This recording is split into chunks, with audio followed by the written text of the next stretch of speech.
Lebanon में Israel और Hezbollah के बीच हुए सीज फायर की धज्जियां उड़ गई हैं। 60 दिन का सीज फायर महज 6 दिन के अंदर टूट गया है। लेबनान में संघर्ष विराम क्यों और कैसे टूट गया है?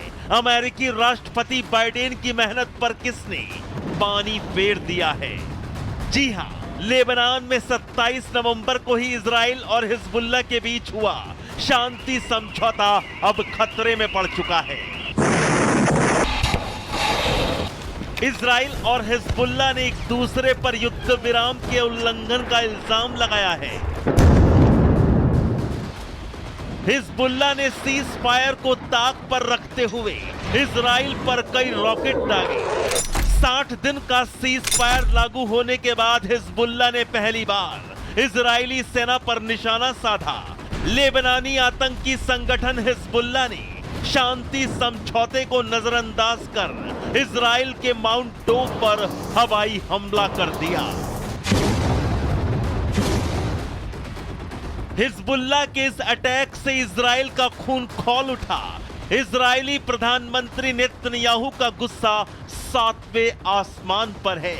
युद्ध विराम की शर्तों का उल्लंघन हुआ तो इजराइल भी भड़क गया और लेबनान पर भीषण एयर स्ट्राइक कर करारा जवाब दे दिया।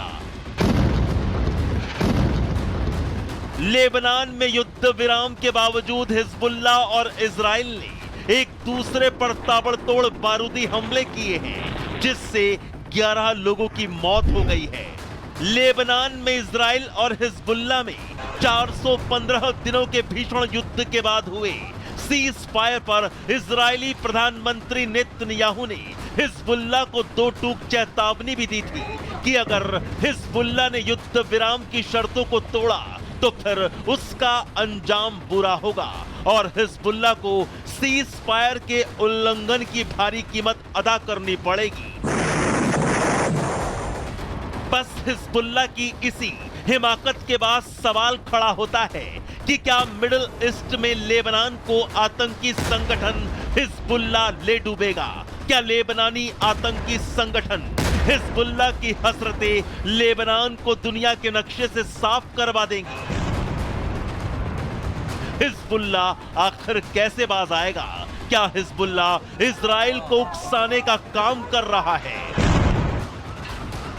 Bureau report, Republic Bharat. और चलिए अब बात करते हैं सीरिया की, जहां सिविल वॉर की शुरुआत हो चुकी है और सीरिया सेना और विद्रोहियों के बीच बारूदी लड़ाई में 500 से ज्यादा लोगों की जान जा चुकी है। रिपोर्ट।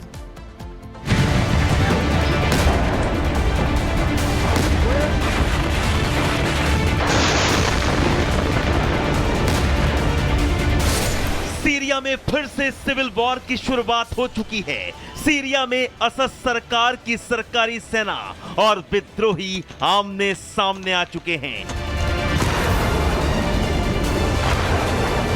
सीरिया की सेना और विद्रोहियों की बारूदी लड़ाई में अब तक 500 से ज्यादा लोगों की मौत हो चुकी है।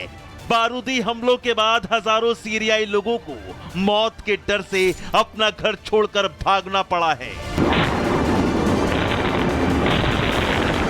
सीरिया के शहर अलेप्पो, इदलिब, खानसिर और हमा पर सीरियाई विद्रोही गुट कब्जा कर चुके हैं।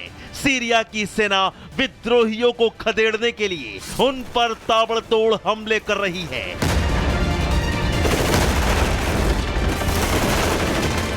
सेना और विद्रोहियों के बारूदी हमलों से सीरिया सुलग रहा है।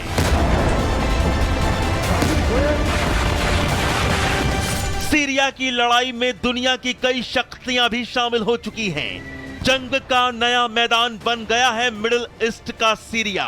विद्रोहियों से मुकाबले में कमजोर पड़ रही सीरिया की सेना को सपोर्ट करने के लिए रूस, ईरान और इराक आगे आ गए हैं। रूसी और ईरानी फाइटर जेट सीरियाई विद्रोहियों पर बम बरसा रहे हैं।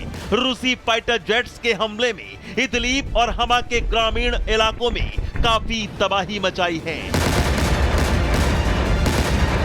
हयात तहरीर अल शाम के विद्रोही इन जगहों पर कब्जा जमा चुके हैं। उन्हें हटाने के लिए रूस सीरिया सरकार के साथ मिलकर एयर स्ट्राइक कर रहा है। सीरिया में भड़की इस ताजा लड़ाई से रूस और तुर्की भी आमने सामने आ गए हैं। दरअसल सीरिया के युद्ध में रूस असद सरकार के साथ है, तो वहीं तुर्की सीरियाई विद्रोहियों का साथ देता है। उधर ईरान कह रहा है कि उनका देश तो सीरिया का साथ पहले से देता रहा है। सीरियाई सरकार और सेना को ईरान की पूरी मदद मिलेगी। सीरियाई सरकार का अलेप्पो पर सिविल वॉर शुरू होने के बाद पहली बार कंट्रोल हटा है। एचटीएस के विद्रोहियों ने इस बार हैरत अंगेज तरीके से हमला किया। सीरियाई सेना को मौका ही नहीं मिला कि वो विद्रोहियों का सामना कर सके। Bureau report.